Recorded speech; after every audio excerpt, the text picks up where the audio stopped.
Gracias porque en Cristo tenemos herencia eterna, el perdón de nuestros pecados. Y gracias porque en Cristo, Señor, como vamos a ver hoy, tú nos libras de la ira venidera. Gracias por la obra perfecta, trascendental, impactante de nuestro Salvador. Gracias porque un día alguien nos habló de ti y porque cuando creímos en ti, Señor, tú has transformado no solo a nuestra vida aquí en la tierra, sino nuestro rumbo eterno. Te damos muchas gracias por la cruz, gracias por la resurrección y gracias por tu pronta venida. Señor, ayúdanos a estar, como dice la Escritura, preparados para aquel día. Ayúdanos a estar con la expectativa de que pronto volverás. Y ayúdanos a poder ser hallados fieles, y ese es nuestro deseo, que cuando se suene la trompeta nosotros podamos ser hallados fieles. Te lo pedimos, Señor. Ahora ayúdanos a poder observar lo que tu palabra nos dice, de no turbarnos, porque todo esto es necesario que acontezca. Gracias, en el nombre de Jesús, amén. Bien, vamos a hacer un pequeño repaso. Ya el tema de hoy es, mirad, que no os turbéis. Vamos, adelántalo por favor, Alessandra. Vamos a repasar lo que es la palabra profecía. Nosotros hemos estado estudiando, voy a hacer un repaso rápido. La palabra profecía tiene que ver con proclamación de la mente y consejo de Dios. Es hablar lo que viene delante. Uno más, por favor. Proclamar consejos divinos y predecir el futuro. Hemos visto que el personaje principal de la profecía es Jesucristo, ¿ya? Y aunque Jesucristo mismo dio avances del futuro, incluso él mismo nos dice que a pesar que todo lo que vamos a ver, y ya se están viendo algunas señales, no nos turbemos, que no nos dejemos mover fácilmente. Cuando avancemos en el estudio vamos a ver que hubo una iglesia que se dejó mover fácilmente, que se turbó. Y creo que le pasó lo que a muchos de nosotros a veces nos ha pasado. ¿No será que ya estamos pasando el periodo del juicio? ¿No será que Dios ya vino y se ha olvidado de nosotros? La iglesia en Tesalónica, después que vamos a ver, ellos atravesaron un tiempo así y se olvidaron de su vida cristiana, porque pensaron que Cristo ya había venido y se entregaron a la desesperanza. Vamos a apuntar uno más, por favor. Recordemos, esto es importante, las preguntas que le hicieron a Jesús. Hemos visto en Mateo 24, 1 y 2, 3 y 4, le hicieron, ¿cuándo serán estas cosas? ¿Se acuerdan lo que Jesús dijo? Que en el templo no iba a quedar piedra sobre piedra, eso lo hemos visto, y cómo literalmente fue la primera cosa que Jesús predijo, y sucedió años después. ¿Qué señal habrá de tu venida? La semana pasada hemos desarrollado una serie de señales que hemos leído ahora, que tienen que ver con el engaño, la guerra, rumores de guerra. Uno más, por favor. ¿Qué señal del fin del siglo? Es decir, antes del fin del mundo, antes de su propia venida. Adelántalo, por favor. Ya hemos visto las predicciones que Jesús dijo él, y esto es lo último en que nos quedamos, el engaño en masa. Hemos visto cómo el engaño va a crecer, ya, y cómo ya en cierta manera en estos días se está incrementando la cantidad de religiones, la cantidad de sectas, la forma como se malentiende la escritura incluso. Vamos a ver guerras y rumores de guerra. Esto es muy familiar para nosotros hoy, más si hablamos del Medio Oriente, ¿verdad? Y justo estos días estaba viendo las noticias como Ucrania, Palestina, los Estados Unidos, Irak, Irán, Rusia mismo se están preparando con armamentos de guerra. Lo que me llamó la atención y yo les compartí la semana pasada es cómo la mayor cantidad de dinero y tiempo de inversión de los científicos hoy es en fabricar armas nucleares o armas de guerra. Los Estados Unidos hoy están planeando incluso cómo atacar hoy en día a un grupo llamado ISIS ya en el Medio Oriente. Entonces todo tiene que ver con guerras y rumores de guerras. Las devastaciones, hemos visto algunas cosas de esas, como las enfermedades, como de repente las pestes que en la Biblia se señalan, pero para nosotros serían enfermedades que el ser humano no puede controlar. Cómo están rebrotando y ahí están quitando vidas las enfermedades. Uno de ellos es lo más conocido en estos tiempos, es la ébola, ya cómo se está multiplicando. Hemos visto la entrega de la tribulación. Esto pasó en un tiempo como mártires, personas que profesaron la fe en Cristo murieron, ¿ya? Y también en el tiempo de la tribulación hemos visto la semana pasada en Apocalipsis 6 como cuando los ángeles toquen las trompetas, el Cordero quite los sellos, cada sello iba a revelar una profecía tan precisa como Jesús la dio, ¿ya? Y ahí nos hemos quedado. Entonces hoy día vamos a ver algo más. Adelántalo, por favor. ¿Ya? Vamos a ver en primer lugar la parábola, ahí nomás. ¿Por qué Jesús dijo no os turbéis? ¿por qué Jesucristo enseñaría que a pesar de todo, nosotros no debemos turbarnos? Mira, yo voy a ser lo más sincero posible. Te voy a dar unas estadísticas que me dicen todo lo contrario, más bien. Se dice que en el mundo entero hay un robo cada 10 segundos, que hay un asalto cada 78 segundos, una violación cada 8 minutos, un asesinato cada 27 minutos. La tasa de divorcio creció más de 800% en el mundo entero. Más de 1 millón de muchachos adolescentes cada año, mujeres específicamente, quedan embarazadas sin casarse. Curioso porque la cifra va de aumento en aumento. 500.000 de adolescentes son alcohólicos en el mundo entero. El abuso de droga en nuestro país, aquí en el Perú, hace que gastemos más de 10 millones de soles al año. Curioso, ¿verdad? Encima de todo esto uno puede añadir a los asesinatos de seres no natos, es decir, los bebés o los abortos, que cada vez va creciendo y va creciendo, los que clandestinamente se anuncian y a otros que no incluso. Y la pregunta que yo me hice al estudiar todo esto, hermanos, es, ¿hay alguna esperanza? ¿Por qué Jesucristo, incluso cuando nos invita a ver las señales en el mundo entero, nos dice, pero no se turben? Y a veces uno se pregunta, más bien, ¿no deberían nuestros corazones compugirse, agitarse y más bien empezar a ver si realmente estamos viviendo ya en un periodo que es terrible como los nuestros? Y esto va creciendo, hermanos. Y a veces uno se pregunta, ¿no parece incoherente lo que Jesús dijo? Pero mirad que no os turbéis, porque es necesario que todo esto acontezca. Y encima dice, aún no es el fin. O sea que si todo esto se ve hoy, ¿cómo será el fin? ¿Por qué la palabra de Dios nos enseña a no turbarnos? Y Jesús habló de esto y Él va a dar algunas cosas que son elementales. Miren conmigo, Él va a hablar algo básico. Versículo 32, por favor. Ya, Mateo 24, y vamos a ver la parábola que Jesús dio. Miren conmigo Mateo 24, versículo 32. Leamos todos, 32 al 34. De la higuera, ¿qué dice ahí? Aprended la parábola. Cuando ya su rama está tierna y brotan las hojas, sabéis que el verano ¿qué está? Así también vosotros cuando oigáis, dice así. No, cuando veáis todas estas cosas, conoced que está cerca, ¿qué cosa? A las puertas, está a la vuelta de la esquina, para que lo entienda. De cierto os digo que no pasará esta generación hasta que todo esto acontezca. El cielo y la tierra pasarán, pero mis palabras no pasarán. ¿Ya? ¿Por qué Jesús empieza a alentar a sus discípulos y encima les va a contar una parábola? ¿Ya? Ustedes conocen lo que es la higuera, ¿cierto? Aquí en Ica hay bastante de eso. Es una planta que crece en lugares desérticos. Israel, su geografía es muy similar a la nuestra, acá en Lima. Ya, lugares verdes, pero en realidad la tierra es árida, depende mucho de la lluvia. Y cuando Jesús caminaba, por cierto, en el Monte de los Olivos había muchas higueras. Y probablemente Él, al ver una higuera, usó de ilustración para hablar a sus discípulos. Y Él les va a decir que todas estas señales tienen que ver con observar a una higuera. Hermanos, nadie sale de la noche a la mañana y ve una higuera con sus ramas secas y de la noche a la mañana o al día siguiente ya la ve con frutos, ¿verdad? Está hablando de que uno ve primero cómo empieza a reverdecer y poco a poco los frutos van saliendo y en su tiempo la planta, es decir, los higos empiezan a nacer. Y cuando esto sucede uno dice, la cosecha está cerca. Jesucristo dijo que cuando uno vea todas estas señales, no será de la noche a la mañana. Será algo progresivo, algo que uno va a empezar a ver poco a poco. Algo como hemos visto la semana pasada, será una escalada. Algo que será una progresión en aumento, no será algo de momento. Muchos creo que han cometido errores pensar que las señales que Jesús dijo sucederán de un momento a otro. No será así. Y por eso te digo que yo creo en lo personal que estamos en el umbral ya más cercano a la venida de Cristo, porque estas señales que Jesús dijo ya se están dando. Uno ya puede ver cómo ya el verano se acerca.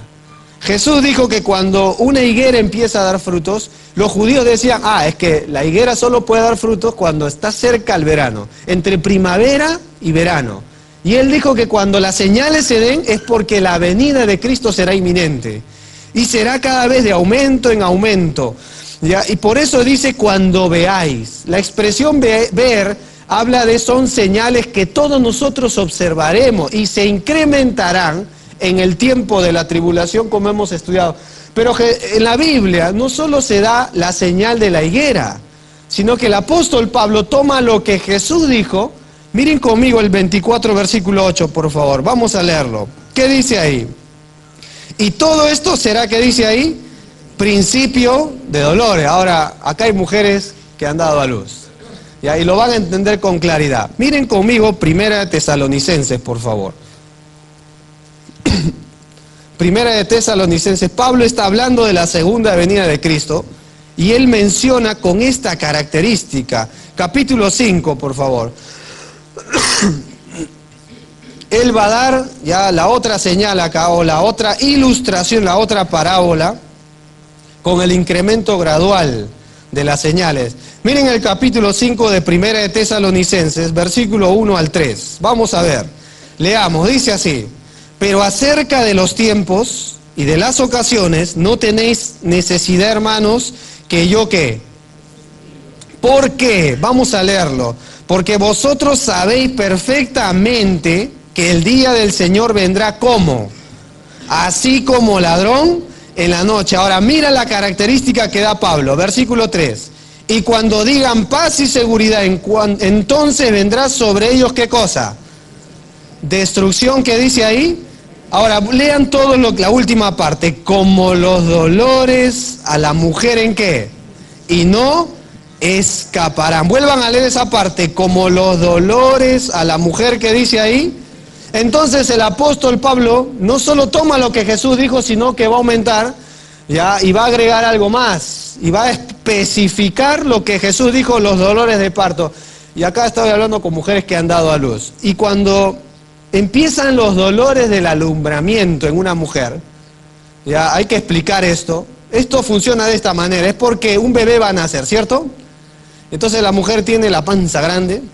Si está en punta, no sé si ancho, bueno, mujer, hombre, bueno, ¿ya? Y entonces empiezan los dolores. A ver, creo que hay una ginecóloga, Carol, ¿verdad? Los dolores son de un momento a otro, así de un momento rápido, va, bruto, es progresivo, ¿verdad? Y entonces, claro, en la clase de psicoproflia me dijeron con mi esposa cuando estaba embarazada, será pequeñas contracciones y por espacios, intervalos de tiempo, pero cuando se va acercando la hora, los dolores son cada vez más intensos y las contracciones cada vez más cercanas.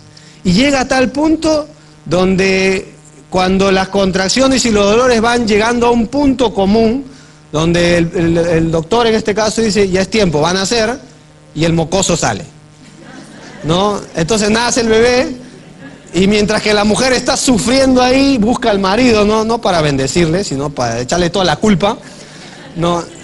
Entonces observa al hombre y con la mirada ya, pues, ¿no? El hombre mejor agacha la cabeza y se va de ahí. Ya, gracias a Dios que fue cesárea de mi hijo. Bueno. Y entonces empiezan los dolores de parto. Nace el bebé y ya, se dio a luz. Pero a lo que el apóstol Pablo apuntaba es un incremento gradual. Otra vez, no es de la noche a la mañana. Y por alguna razón toca el alumbramiento o antes del parto de una mujer. La venida del Hijo del Hombre, las señales que se den, hermanos, son así. Y por eso hoy te digo que no podemos ser indiferentes como iglesia en las señales que se están dando en el mundo entero, porque son poco a poco. Y cuando hemos visto las estadísticas y los años van avanzando, vemos que se están incrementando.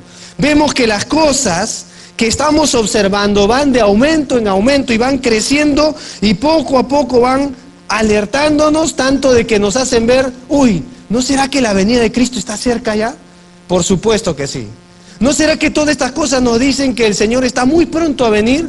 Por supuesto que sí, porque las cosas van aumentando agresivamente vez tras vez. Yo te decía que estos días veía las noticias, cómo Rusia se está preparando, cómo Ucrania están empezando a tener problemas ya, ¿cómo se le dice? Civiles, digámoslo así, entre ellos. Cómo la nación de los Estados Unidos se está preparando para atacar el Medio Oriente, cómo Israel está empezando a fortalecerse y empezar, a propósito, Israel, las noticias se están encargando de hacer quedar a Israel como el malo de la película. Yo quiero decirles algo, nos guste o no, ellos van a poseer su tierra. Es algo que Dios ha dicho que va a suceder. No te creas todo lo que las noticias presentan. No sé cuál sea tu posición con Israel, pero más te vale estar de su lado, porque el Dios de los cielos lo está. El Dios de los cielos. Así que, por favor, evita comentarios contra esta nación. Es la niña de los ojos de Dios. La Biblia dice que Israel es su especial tesoro. Sea lo que las noticias presenten, porque hacen ver que ellos son los genocidas acá. Esto no es así. La forma que vemos hoy no nos gusta, pero son el pueblo escogido de Dios. Y Dios todavía tiene un plan. Y por cierto, es la nacionalidad de nuestro Salvador. Él vino a nacer ahí. Es su pueblo y Él todavía tiene en mente un plan. Por eso la Biblia nos dice, cuando veamos todas estas cosas, el tiempo está cerca. Algunos han dicho que la higuera representa a Israel. Creo que hay un error en esto. Y hay algunos dijeron, por ejemplo, un hombre llamado Eisenhower, en el año 48, dijo, Israel es la higuera. Entonces dijo, cuando Israel empiece a florecer, se va a decir que Cristo ya va a volver, porque Israel es la higuera. Pero esto es un error, porque esto lo dijo en el año 48. ¿Y tú sabes qué pasó ahí? Israel por primera vez fue un estado. Y se le adjudicó el territorio y nacional. Por fin fue reconocido a nivel mundial como una nación, como un estado, con constitución y todo. La constitución de ellos es la palabra de Dios, es otra cosa. Es la ley, la Torá. Pero al decir esto, este hombre Eisenhower dijo, entonces si Israel ya reverdeció, ¿qué significa? ¿Que Cristo va a volver ya? Mira, han pasado muchos años y no se ha dado. Por tanto, acá Israel no es en sí la higuera. Esta ilustración que Jesús dio de la higuera es solo para hablar el principio de las señales en aumento, nada más. Ahora, la pregunta es, ¿por qué no debemos turbarnos? Mira, segunda de Tesalonicenses, capítulo 2, ahí más adelante. El peligro de caer en el engaño. Miren conmigo el versículo 1, por favor. ¿Qué puede pasar nosotros, ya con nosotros como iglesia? Miren el versículo 1, dice así, pero con respecto a ¿qué?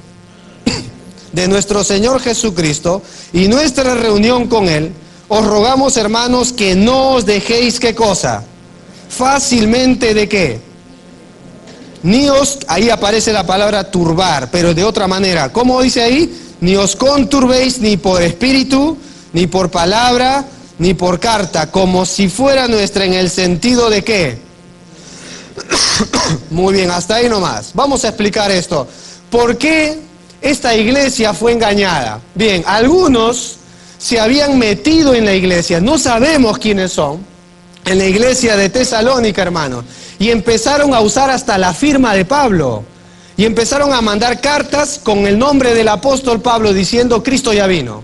Y entonces Pablo dice, no se conturben ni siquiera por una carta como si yo la hubiera firmado, dice ahí, porque les habían dicho que el rapto de la iglesia ya había sucedido y que como la iglesia estaba experimentando problemas, persecuciones, decían, no, es la tribulación, es la ira de Dios sobre la iglesia.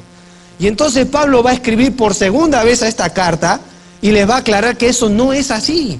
Y él les va a decir, no se dejen mover fácilmente. Y aquí va a dar un procedimiento adecuado de cómo van a suceder y acontecer. Así que vamos al segundo punto, la parábola, y en segundo lugar, el procedimiento. Vamos a ver lo que Pablo dice, cómo sucederá antes que Cristo venga. En primer lugar, la apostasía. Mira el versículo 3. ¿Qué tiene que suceder antes? Nadie os engañe en ninguna manera, porque no vendrá, o sea, Cristo no vendrá, sin que antes venga, ¿qué cosa? ¿Qué cosa aparece primero ahí? La apostasía. Muy bien. ¿Qué es la apostasía? Ya yo puse esta ilustración porque es lo que en la Biblia se señala cantidades de veces.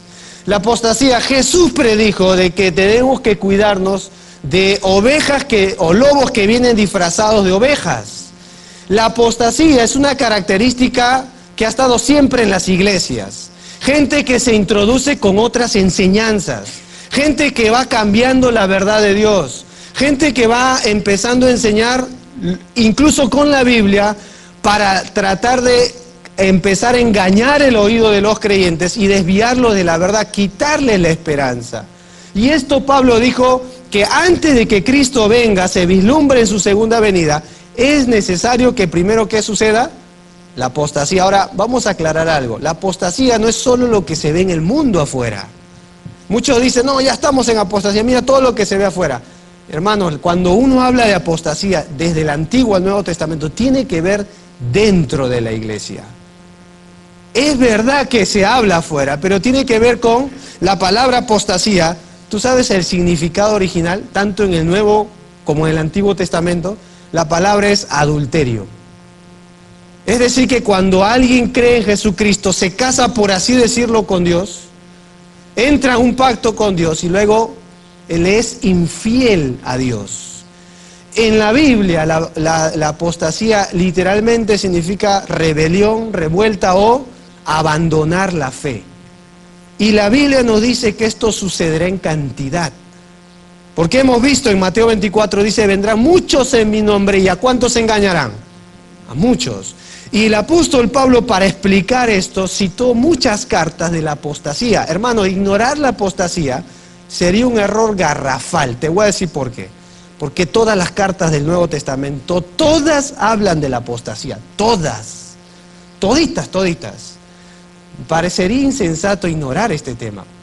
La apostasía tiene que ver con que muchos de nosotros, nuestro amor por Dios se va a enfriar y vamos a terminar negando al Dios que nos rescató. Gente que va a torcer la Escritura para abandonar la fe. Gente que va a empezar a dejar de asistir a la iglesia. Ahí comienza, ¿sabían? Gente que va a descuidar el primer amor y va terminando a amar más el mundo que las cosas de Dios. Cualquier cosa que nos haga abandonar la fe genuina en el Señor Jesucristo es un síntoma de apostasía. ¿Cómo lo sabemos? Observa conmigo, sin perder, Tesalonicenses, más adelante, 1 de Timoteo. Pablo sabía esto y le dijo algo a Timoteo. Mira 1 de Timoteo, capítulo 3, 2 de Timoteo, capítulo 3. Observa la apostasía, ¿cómo va a suceder? 2 de Timoteo, capítulo 3. Todo esto antes del retorno de Cristo. Mira el versículo 1. Vamos a leer. Mira lo que el apóstol le dice a su discípulo antes de dejarlo. También debes saber esto, que en los postreros días vendrán tiempos, ¿qué dice ahí? Observa, estos son nuestros tiempos. Dice, porque habrá hombres que... A ver, ¿qué es lo primero que se menciona? ¿No han escuchado la gran exposición del ego, del narcisismo en nuestros días?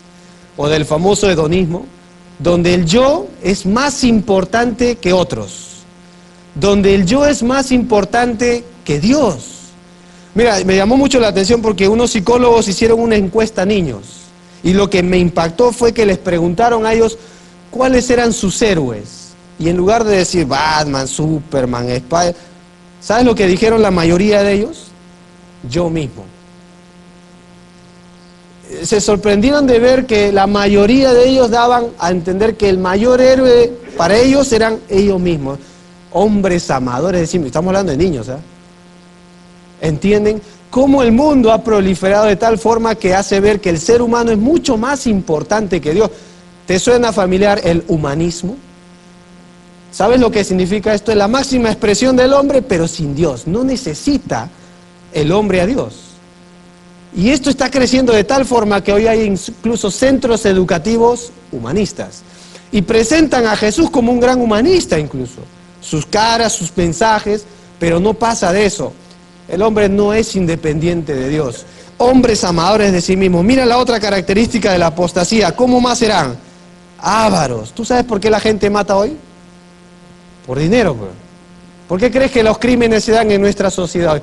Por dinero. Mira qué más dice ahí. Vanagloriosos. ¿Qué más? Soberbios. ¿Qué más?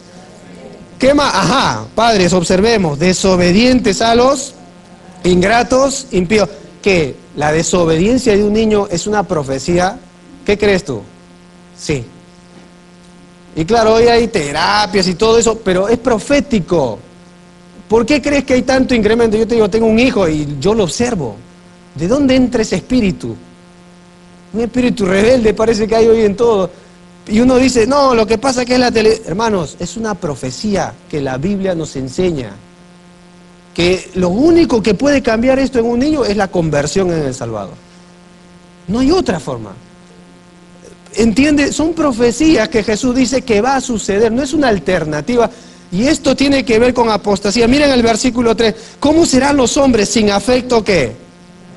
¿Por qué el hijo asesina y hace un plan para asesinar a su mamá? Y tanto que van presos y todo por dinero, sin afecto natural. ¿Qué más dice ahí? Implacables, calumniadores, intemperantes, crueles, aborrecedores ¿de qué? Miren el 4, traidores, impetuosos, infatuados, amadores de los deleites más que de Dios. ¿Pero qué va a pasar con ellos? ¿Tendrán apariencia de qué? Pero negarán la eficacia de... A estos evita. ¿Cómo serán externamente? ¿Cómo se verán? Aparentemente buenos. Y quizás muchos de nuestros gobernantes políticos, no sé, gubernamentales, tengan esta característica. No te sorprenda. ¿Entienden esto, hermanos? Son los tiempos peligrosos. La Biblia nos enseña que en estos postreros tiempos, miren el capítulo 4, miren el versículo 2, que le mandó Pablo a Timoteo, que prediques la palabra, que instes ¿cómo?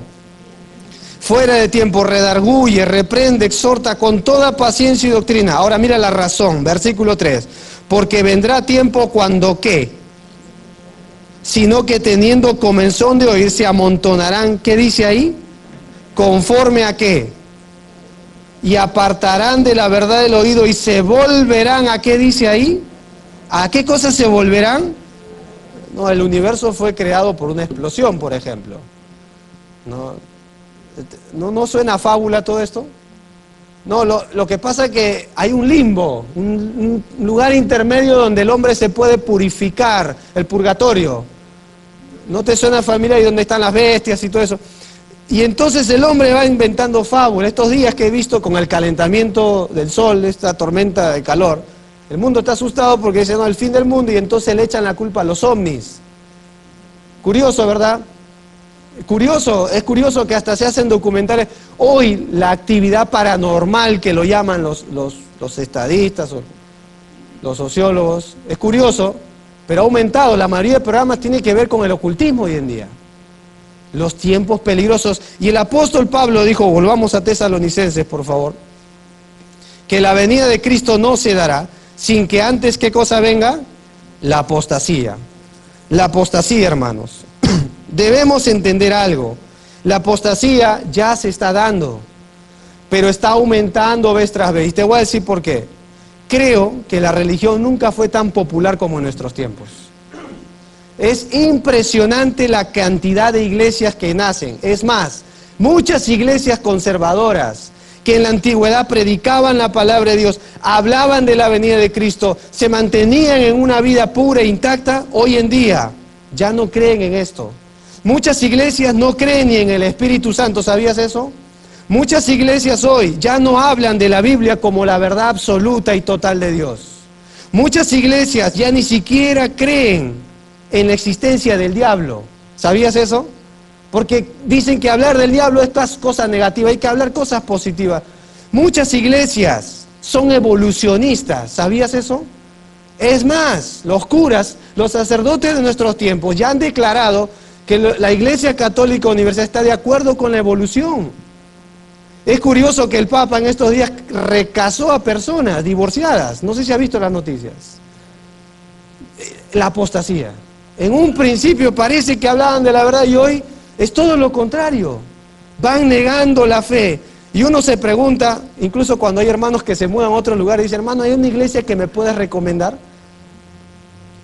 La verdad no hay muchas. No que no haya muchas iglesias, pero recomendables no lo sé, hermano. Están abandonando la fe. Y Pablo dijo, no vendrá sin que antes, ¿qué cosa venga? La apostasía. Mira la segunda característica, apúntalo por favor, Alessandro. El hombre de pecado, el hijo de perdición. Mira el versículo 3. Leamos. Nadie os engañe en ninguna manera, porque no vendrá sin que antes, ¿qué cosa venga? La apostasía. Lean conmigo, por favor. Y se manifieste, ¿quién? ¿El hombre de qué? ¿El hijo de qué? Observa la característica del versículo 4, el cual se opone y se levanta contra todo lo que se llama, ¿qué dice ahí? O es objeto de culto, tanto que se sienta ¿dónde? Como Dios, haciéndose pasar ¿por quién? Ahora miren el versículo 7, porque ya está en acción el misterio de ¿qué? De la iniquidad, solo que hay quien al presente lo detiene, hasta que él a su vez sea quitado de en medio. Miren el versículo 8, entonces se manifestará aquel inicuo, a quien el Señor matará ¿con qué? Con el espíritu de su boca y destruirá con el resplandor de su venida. Miren el verso 9, márquenlo si quieren, hermanos. Inicuo cuyo advenimiento es por obra de ¿quién? Con gran poder y señales y prodigios, ¿qué dice ahí? Miren el día, si con todo engaño de iniquidad para los que se pierden por cuanto no recibieron el amor de la verdad para hacer ¿qué cosa? Ahora, con esto en mente, vamos a entender quién es el anticristo. Apocalipsis capítulo 13. Apocalipsis capítulo 13, por favor. Vamos a ver un poquito de esto. Apocalipsis capítulo 13. Vamos a ver en segundo lugar, adelántalo, o en tercer lugar, los personajes que aparecen acá. Vamos a ver los personajes mundiales. Muy bien, miren conmigo Apocalipsis capítulo 13, ¿ya? Ahora, por favor, yo no voy a especular quién es, ¿ya? Porque yo sé que en el internet están pasando fotos y todas esas cosas. Yo no sé quién es este personaje. La Biblia nos dice cómo será. No se dice el nombre específico, pero si hay algo que Apocalipsis 13 trata mucho, no es solo del anticristo, no es solo de la segunda bestia, el falso profeta, es de la marca que él va a poner. Esto es lo predominante en este pasaje, ¿ya? Su marca. Y vamos a estudiar quién es él. El primer personaje que aparece, miren el versículo 1 de capítulo 13. Me paré sobre la arena del mar. Mira la figura que vio Juan. ¿Y qué sucedió ahí? Vi subir, ¿qué cosa? Una bestia que tenía 7 cabezas, ¿y qué más? Y en sus cuernos 10 diademas, o coronas, como lo quieran llamar. Y sobre sus cabezas un nombre, ¿qué? Y la bestia que vi era semejante, no dice que era, semejante a qué. Y sus pies como. Y su boca como boca de león. Y el dragón, o sea el diablo, le dio, ¿qué cosa dice ahí? Su poder y su trono. Y grande, ¿qué cosa? Autoridad. Muy bien. La bestia. ¿Quién es este personaje? El anticristo. Este término no nos es difícil entender porque lo hemos visto hasta en películas, ¿sí o no? Es más, las novelas de ciencia ficción en estos días, es decir, escritas, parece el boom de estos tiempos. Este es un personaje que en las películas se presenta como una ficción. Pero quiero decirte algo, hermano, en la Biblia no es ficción. En la palabra de Dios es un personaje real que aparecerá y tendrá características especiales y vamos a desarrollar la primera. Este personaje, Juan habla a las iglesias de Apocalipsis acá y él va a describir estos fenómenos como un ser que va a suceder en la realidad.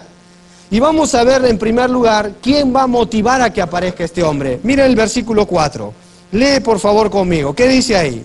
Y adoraron a quién, que le había dado autoridad a quién, y adoraron a quién más, diciendo, ¿quién como la bestia y quién podrá luchar contra ella? La pregunta es, ¿dónde tiene su origen este personaje? En Satanás. Hemos visto en Tesalonicenses que su origen de este hombre, su venida a este mundo, es por obra ¿de quién? Del diablo. La pregunta es ¿por qué? Te voy a decir por qué. Porque tenemos que descubrir qué desea el diablo. El diablo desde la antigüedad hasta nuestros días, él desea una sola cosa. ¿Saben qué es? Adoración. Cuando él estaba como lucero frente a la presencia de Dios, Isaías 14 nos dice algo, que él deseaba ser semejante ¿a quién? Al Altísimo. Cuando él tienta a Jesús en la tercera tentación, lo lleva a un monte muy alto y le dice, todo esto te daré, pero con una condición, si postrado ¿qué? ¿Y qué cosa quiere acá en este versículo de Apocalipsis? Adoración. ¿Cuál es su fin para implantar la adoración? Él va a implantar un sistema, porque sabe que el ser humano no le va a adorar obligadamente. Y él va a tratar de poner un sistema mundial para que los seres humanos le adoren a la fuerza. Y esto es lo que tiene que ver con su marca, y él va a hacer aparecer a esta bestia. Ahora, tenemos que ver algo más. El diablo es un gran falsificador. ¿Ya? Y les vamos a decir por qué. En la Trinidad está Dios Padre, Dios Hijo, Dios Espíritu Santo. Lo que vamos a ver ahora es el dragón, la bestia Y la segunda bestia, que es el conocido falso profeta, es la imitación de lo que Dios es. Siempre Satanás imita lo que Dios es, en todo, aún en su sello. Vamos a ver que Dios tiene un sello, ¿eh? ¿Ya? Y más o menos, apúntalo por favor, más o menos dice Juan que tiene esta característica. Más o menos, ya no digamos que es igual, pero aquí Juan lo ve de una forma muy gráfica. Dice que tiene 7 cabezas, dice que tiene 10 cuernos, 10 diademas o coronas, y dice que tiene un nombre blasfemo, ¿ya? Y es más, dice que es como un leopardo. Algunos estudiosos dicen que el leopardo tiene 3 colores prominentes, que tienen que ver con 3 razas muy predominantes en el ser humano. La raza mestiza o trigueña, que es el color que representa el leopardo, es la raza asiática probablemente. El color blanco que mantiene en su pecho, probablemente la raza caucásica. Y el otro color, los puntos negros, la raza africana. Parece ser que este personaje será un hombre de gran envergadura mundial. Un hombre que será resaltante sobre todos los demás. Y parece ser que es alguien muy predominante en estas 3 razas. Por alguna razón, el apóstol Juan dijo que este hombre será una figura internacional. Por alguna razón, ahorita lo vamos a ver cómo dice que todos los moradores de la tierra le van a adorar. Así que él va a presentar de esta forma gráfica a la bestia y nos dice que incluso el diablo en el versículo 4 le dará su autoridad y su poder para ejercer lo que en mente tiene, el plan que él tiene. Así que hemos visto que la bestia tiene su origen en el diablo. En segundo lugar, la marca de la bestia está destinada por el mismo anticristo. Miren conmigo, por favor, el versículo 11. Miren el versículo 5 en adelante. ¿Qué se le dio? También se le dio, ¿qué cosa dice ahí? Boca que hablaba, ¿qué cosa? Grandes blasfemias. Y si se le dio, ¿qué más? Para actuar por ¿cuántos meses? Esto en símbolo sería 3 años y medio, ¿ya? Y abrió su boca en ¿cómo? En blasfemias ¿contra quién? Para blasfemar de su nombre, de su tabernáculo y de los que moran, ¿dónde dice ahí? Y se le permitió hacer guerra ¿contra quiénes? Y vencerlos. También se le dio autoridad sobre toda tribu, pueblo, lengua y ¿qué más? Miren el versículo 8, y la adoraron todos los moradores de la tierra, cuyos nombres, ahí aparecen, no están escritos en el libro de la vida de ¿qué? Que fue inmolado desde el principio del mundo. Ahí nomás. ¿Qué es lo que va a lograr el diablo a través de la bestia? Una adoración general. Yo nunca he visto esto en el mundo entero. Hay gente que dice, no, Hitler fue el anticristo. No, lo que sucede es que el otro personaje fue el anticristo. No lo podemos decir porque hasta ahora no se ha levantado un personaje que el mundo entero se rinda a sus pies. Todavía no. Han habido personajes predominantes, históricos, pero aún todavía no se ha levantado alguien que toda lengua, todo pueblo, toda tribu le pueda rendir culto. Hasta ahora no, pero sucederá. La Biblia nos dice que la marca será orquestada justamente o será predominada por el anticristo. Ahora, aquí se menciona una actividad satánica muy curiosa. Miren conmigo el versículo 11, por favor. Miren quién aparece acá. Después, ¿qué dice ahí? Vi otra bestia que subía de la tierra. ¿Cuántos cuernos tenía? Semejantes a quién. Pero hablaba como qué. A ver, este es el falso profeta. Recuerda, parece que este es un personaje religioso. Alguien que va a ser el administrador del primer personaje del anticristo. Ahora, quiero que noten por favor su descripción. ¿A quién se parece este personaje? ¿A quién se parece? Lean por favor el versículo 11. ¿Qué dice? 2 cuernos semejantes a los de qué. Pero hablaba como qué. ¿A qué se parece? Aquí está el segundo personaje. ¿A qué se parece este personaje? A un cordero. La pregunta es, ¿por qué Satanás haría levantar un personaje con esta característica? ¿Saben a quién quiere imitar este personaje? ¿Te acuerdas Juan 1:29 cuando Juan vio a Jesús y dijo, he aquí el Cordero de Dios que quita el pecado del mundo? ¿A quién va a tratar de imitar? A Jesús. Pero noten bien que cuando habla no es un cordero, es un lobo rapaz. ¿Por qué? Porque la Biblia nos dice que habla como ¿qué? Como dragón. Noten lo curioso, ¿por qué a Satanás se le ocurrió poner un personaje con las características de Jesús?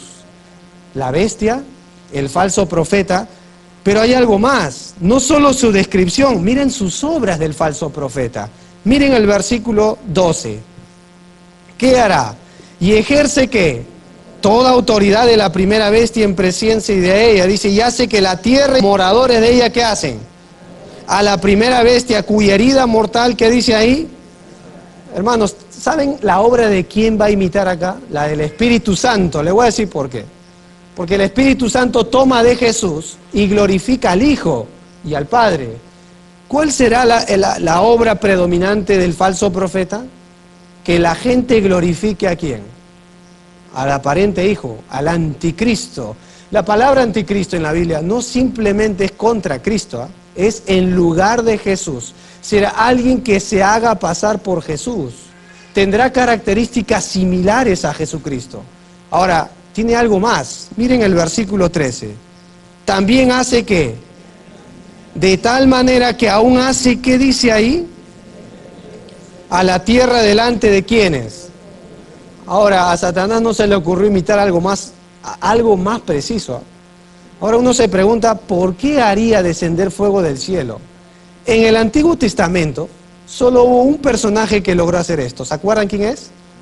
Elías. Sin perder Apocalipsis, miren conmigo una profecía de Malaquías antes que Cristo venga. Miren conmigo Malaquías 5, por favor. Es el último libro del Antiguo Testamento, es antes de Mateo. Acá hay una profecía muy simbólica que el diablo la sabe. Miren el capítulo 4 de Malaquías.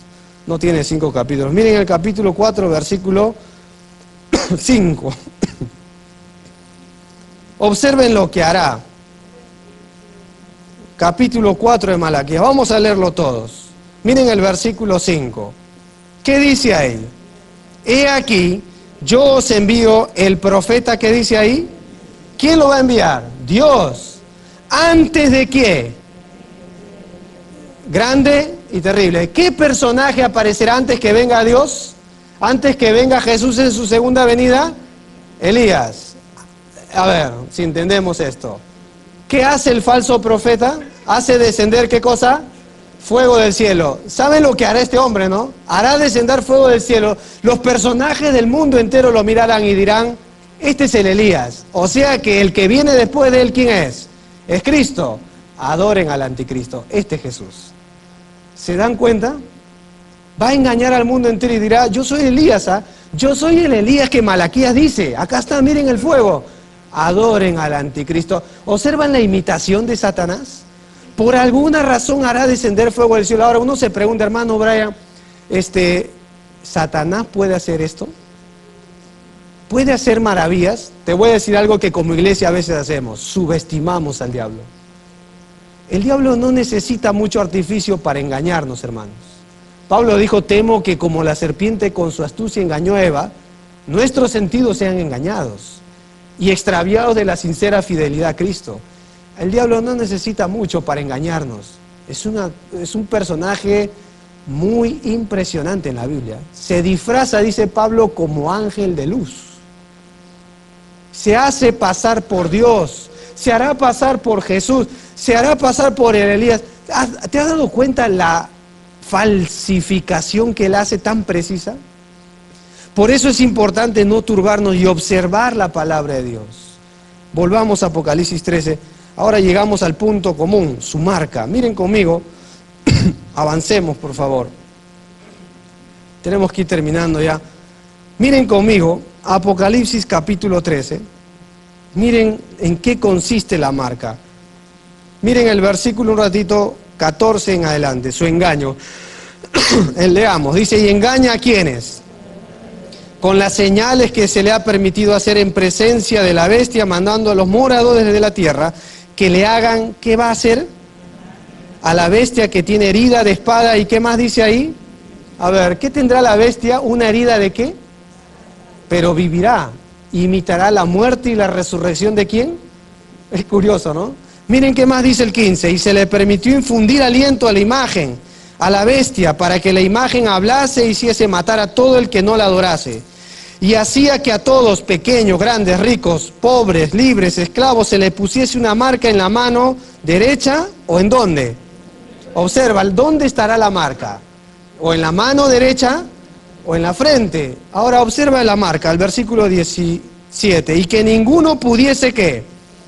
Ni vender, sino el que tuviese la marca o el nombre de la bestia, o el número de su nombre. Aquí hay sabiduría. El que tiene entendimiento cuente el número de la bestia. Pues es número de ¿qué? Y su número, ¿qué cosa es? Ahora, ¿qué es esto? Hermano Brian, ¿qué significa? Porque hoy en día muchas personas, estudiosos, han tratado de ver qué significa eso. Lo único que yo sé es que nadie quiere tener el número ahí en su portada, en su matrícula de carro. Nadie quiere eso, ¿ah? ¿Ya? ¿Qué mes naciste? ¿En el sexto? ¿En qué día? 6. Y entonces salió la película Demian y todas esas tonteras, ¿no? Pero aquí la pregunta es, ¿qué es esta marca acá? ¿No? Bueno, es algo curioso, ¿no? Muchas personas han tratado de darle un término a esta marca, una descripción, ¿ya? El 666 que se menciona. ¿Sabían ustedes que la palabra bestia acá, en el libro de Apocalipsis, se menciona 36 veces? Qué curioso, ¿no? ¿Sabían que en la palabra de Dios, ya, hubo un hombre, que hubo el hombre más alto de toda la tierra? ¿Sabían cómo se llamaba? Goliat. ¿Sabes cuánto medía?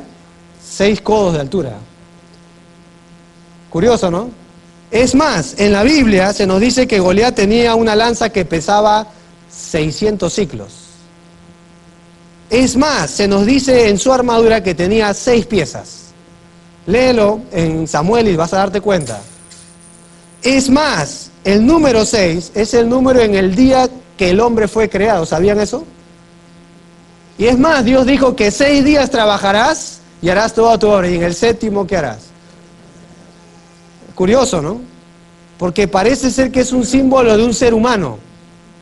No es algo místico acá, son cosas que salen de la palabra de Dios. Es más, ustedes sabían que hay personajes que, aquí se menciona una marca, personajes mundiales siempre tuvieron una marca. ¿Se acuerdan de Hitler? Tuvo la cruz gamada, por ejemplo. Constantino tuvo una cruz. Y todo personaje mundial que quiso predominar con un auge muy poderoso, parece que tuvo siempre un emblema que llevar. Y curioso porque, aunque no lo crean, hermanos, Dios tiene un sello. ¿Sabían eso? Si no me crees, lee Apocalipsis o 7 o 14 y habla de que Dios sellará a algunas personas en el tiempo de la tribulación. Es más, la iglesia tiene un sello. La Biblia dice que en el momento que hemos oído el Evangelio de la salvación y hemos creído en él, fuimos ¿qué? Sellados con el Espíritu Santo. Dios tiene una marca. ¿Sabían eso? Dios tiene un sello. Y por supuesto, Satanás, que es un falsificador, y tendrá la suya.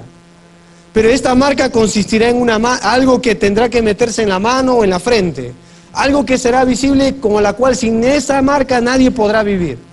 Algo que pueda representar, que diga, yo soy propiedad de la bestia. Algo que la Biblia nos enseña, que escuchen esto, porque algunos dicen, hay que hablar de la ira de Dios, pero la ira de Dios justamente vendrá por esa marca. ¿Sabían eso? Aparece la ira de Dios, no por cualquier gente, sino por aquellos que se dejen marcar con esa marca. Aparece la primera copa de ira de Dios, justamente el juicio terrible de Dios por gente así. Ahora la pregunta es, ¿por qué? ¿Por qué la Biblia nos enseña todo esto? ¿Qué tiene que ver eso con nosotros? ¿Qué tiene que ver este número con nosotros? Parece ser que será el último intento del ser humano para tratar de dominar el mundo entero sin la presencia de Dios. Parece ser que el ser humano llegará a un punto tal que querrá ser como Dios, y parece ser que la máxima expresión del hombre, el 666, no está hablando de que él ve la cabeza si tiene ese símbolo, no está hablando de eso, hermano. Como a veces en las películas se ven, tiene que ver con algo más que esto. Incluso, miren lo que sucede si alguien rehúsa esta marca. Apocalipsis capítulo 20, por favor. Aquí se menciona, miren el versículo 4. Apocalipsis 20. Miren lo que dice el versículo 4.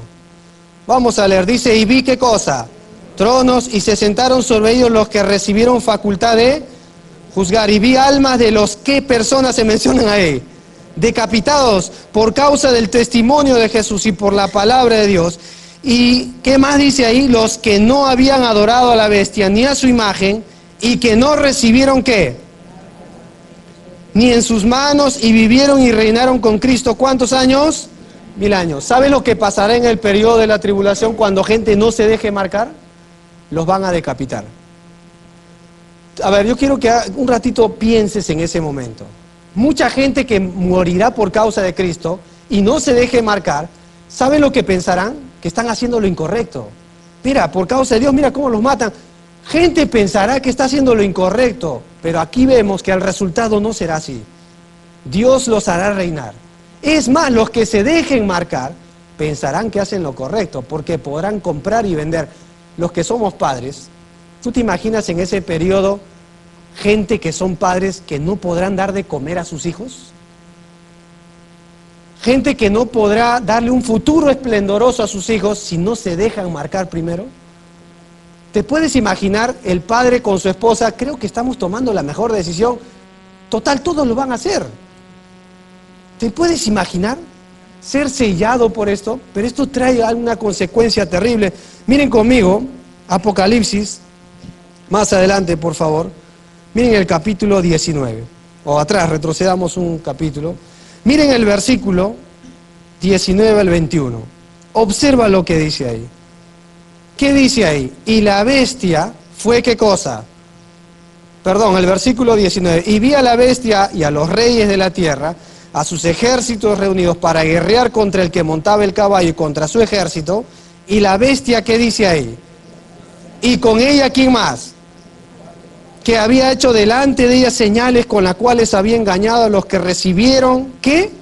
La marca de la bestia y le habían adorado a su imagen. Estos dos fueron lanzados vivos dentro de un lago, ¿qué cosa? Que arde con fuego y azufre. ¿Tomaron la buena decisión entonces? No. Es más, hay un juicio por los que sucede. Miren Apocalipsis 16, observa la ira de Dios. ¿En qué consiste? A veces dicen, no, la ira de Dios, pero a veces no se sabe por qué viene la ira de Dios. Mira el versículo 1. Observa lo que dice ahí. Oí una gran voz que decía desde el templo de los 7 ángeles, id y derramad sobre la tierra, ¿qué cosa? Copas de la ira de Dios. Fue el primero y derramó su copa sobre la tierra. Y vino una úlcera maligna, pestilente sobre los hombres que tienen ¿qué? Y que adoraban su imagen. ¿A quién comienza Dios a juzgar? A gente que tiene esa marca. ¿Dónde viene la ira de Dios? Gente que se identifica con el diablo. Gente que se identifica con lo falso. Gente que se identifica con ídolos. Acá lo dice, una imagen.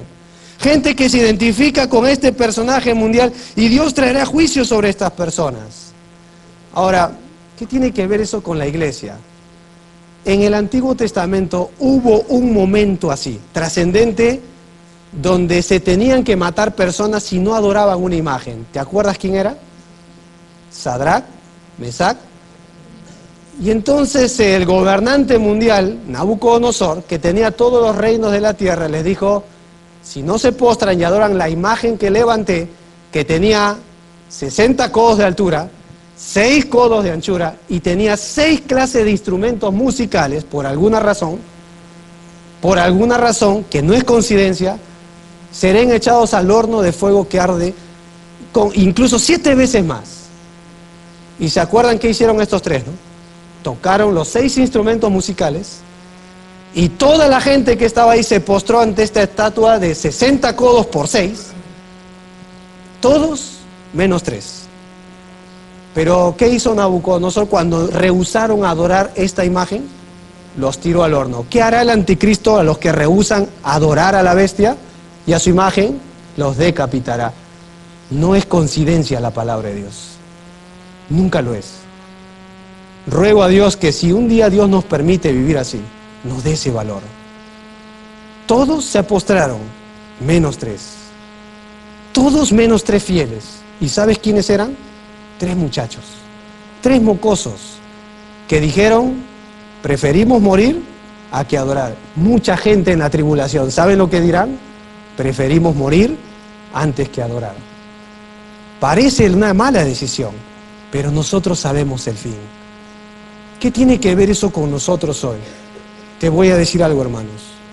Muchos de nosotros, aunque todavía no, y gracias a Dios no pasaremos por este tiempo, porque la Biblia nos dice que el Hijo de Dios nos libra justamente de la ira venidera. Justamente estas cosas no sucederán con aquellos que hemos creído en el Señor Jesús. No estaremos acá. Pero voy a decirte esto como padres, y como jóvenes, como esposas, como mujeres. Muchos todavía hoy han cedido a adorar lo que el diablo desea que adoremos. ¿Sabían eso? Muchos de nosotros rendimos culto consciente o inconscientemente a la música que el diablo quiere, al patrón mundano que el diablo ha implantado y lo ha cristianizado en las iglesias. Muchos de nosotros no necesitamos estar en este tiempo porque muchos estamos adorando, aunque no lo crean, a este personaje todavía. ¿Saben cómo? Con los chismes, pues, con las calumnias, con las deslealtades, con las inmoralidades, con los pecados, porque todo esto proviene del padre de mentiras. Y a veces nos rendimos ante... Por eso Pablo dice a la iglesia, ni deis lugar a ¿quién? Curioso, ¿verdad? ¿No te es familiar esto? Porque sabe que la iglesia le da lugar.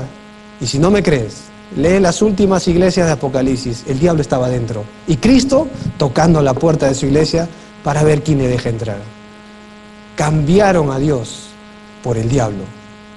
No necesitamos quitar de nuestra mente a Dios. Necesitamos rebajar a Dios al nivel de las demás cosas. Sincretismo se llama eso. Y el diablo, qué astuto es, qué engañador, qué falsificador. Y nos hace creer, hermanos, que esto es verdadera adoración a veces. ¿Qué de nosotros, padres, las películas que permitimos en casa? Y a veces decimos, ¿por qué mi hijo está así? Cuando nosotros dejamos entrar esas cochinadas a veces. ¿Qué de nosotros? Reclamamos que nuestros hijos presten atención y nosotros en los cultos. No nos interesa a veces la profecía de la palabra de Dios. Qué insensatez. A veces hasta los profesores citan a sus hijos, y a veces ni vienen. Perdónenme, porque a veces es un desinterés total. Y a veces le digo, pastor, tienes que tratar un tema de padre. Pero no te sorprenda que si se trata de inmoralidad, muchos padres estén involucrados en la pornografía. No te sorprendas, le dije. Y a veces hemos sucumbido ante, no una marca, ante el estándar del diablo. La Biblia nos dice que Cristo justamente nos libra de esa ira venidera. Y si Cristo ya nos libertó de esas cosas, ¿por qué nos volvemos a ser esclavos? ¿Sabes que tú y yo, si hemos creído en Jesús, vamos rumbo a lo eterno? Amén, ¿verdad? ¿Y sabes que Cristo un día tocará la trompeta y no estaremos más y estaremos siempre con el Señor? Preparémonos para ese momento. Vivamos de esa manera. Por eso Pablo dijo que Dios tiene una corona, no solo a mí, sino a los que aman, ¿qué? Su venida. Pero el que tiene esta esperanza se purifica a sí mismo como Él es puro. Necesitamos quizás entender que a la luz de Cristo necesitamos purificarnos. ¿De qué manera nos preparamos? De esa forma. Quizás estás acá esta mañana y dices, yo no tengo esa seguridad. Quizás mi vida se identifica más con lo malo que con lo bueno. Bueno, Cristo vino para librarte de esa ira venidera. Vino y murió en una cruz, resucitó y se levantó de los muertos y pronto volverá para todos aquellos que han entregado su vida al fiel Salvador. Hay esperanza eterna para aquel que se acerca a los brazos del Salvador. Y Él no es un imitador, Él es el Cordero de Dios. Él es el verdadero Rey de reyes y Señor de señores. Él es aquel que vendrá y el mundo verá incluso en su muslo un signo escrito, el Verbo de Dios.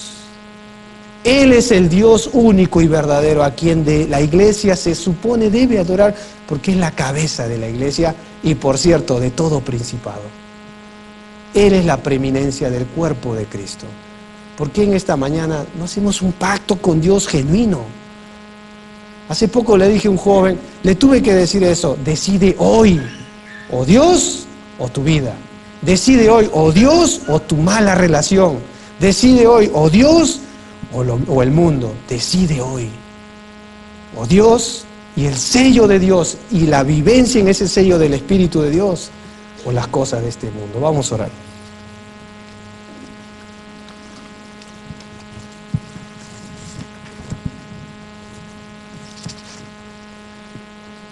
Decisiones que afectarán nuestro futuro. Hay muchas cosas que podemos ver y quizás la gente diga, pero esta es ficción. Sucederá. Dios lo dijo y sucederá con toda precisión. Te sorprenderías ver las cosas que ya están sucediendo en estos tiempos y que a la luz de la palabra son reales. Quizás estás acá y dices, yo no tengo esa esperanza eterna. Yo no tengo la esperanza de que un día mis ojos, cuando los cierre acá, los abre en el cielo. ¿Por qué no te acercas a Dios en esta mañana? Sabes que Él ya murió en la cruz, ya resucitó y Él te ofrece su perdón gratuito. ¿Por qué no arreglas cuentas con el Salvador antes que venga ese día? ¿Por qué no oras a Dios ahí? Le dices, Señor Jesús, en esta mañana reconozco, me doy cuenta, veo mi vida que estoy en pecado. Y sé que el pecado me condena a la ira de Dios. Pero también sé que tu Hijo Jesucristo vino para justamente librarnos de esa ira, de ese juicio eterno. Y dile, Señor, en esta mañana quiero pedirte perdón por mis pecados. Quiero pedirte que me des tu perdón. Necesito que laves mis pecados, mi culpa, mi mente, mi corazón. Que me des una nueva vida, esa vida que tú prometes. Ora ahí a Dios y dile, Señor, perdóname. Quiero ser un hijo tuyo. Quiero tener la esperanza eterna de que cuando tú vengas yo estaré contigo. Y por la fe, si tú lo haces así en esta mañana, amigo o amiga que nos visitas, Dios te va a escuchar. Dios te va a justificar por la fe.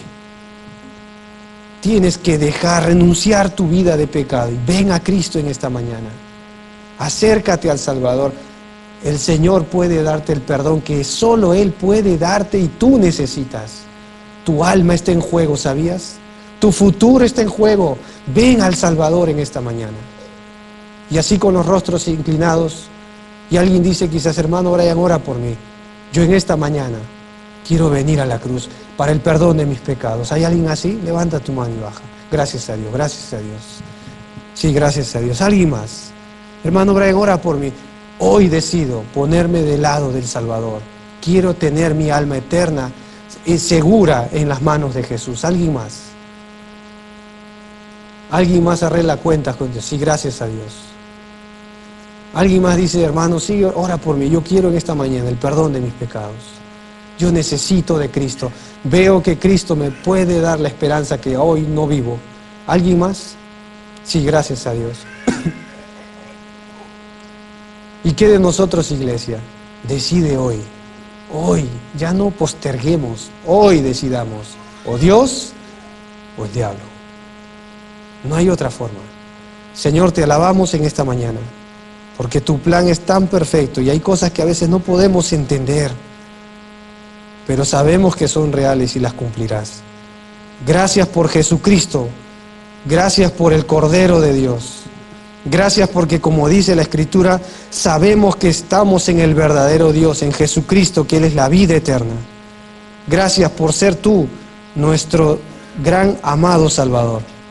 Gracias por haber pagado lo que todo aquello que nos condenaba y nos alejaba de tu presencia. Gracias por habernos reconciliado en la cruz. Señor, cuando vemos las profecías valoramos mucho más tremenda obra redentora que nuestras palabras no las pueden describir. Bendito seas tú, Señor, y la cruz y tu pronta venida por nosotros. Ayúdanos a perseverar en la santidad y en el temor de Jehová hasta que tú vengas. Te lo pedimos en la autoridad del Cordero de Dios, el Hijo de nuestro Salvador Jesucristo. Amén.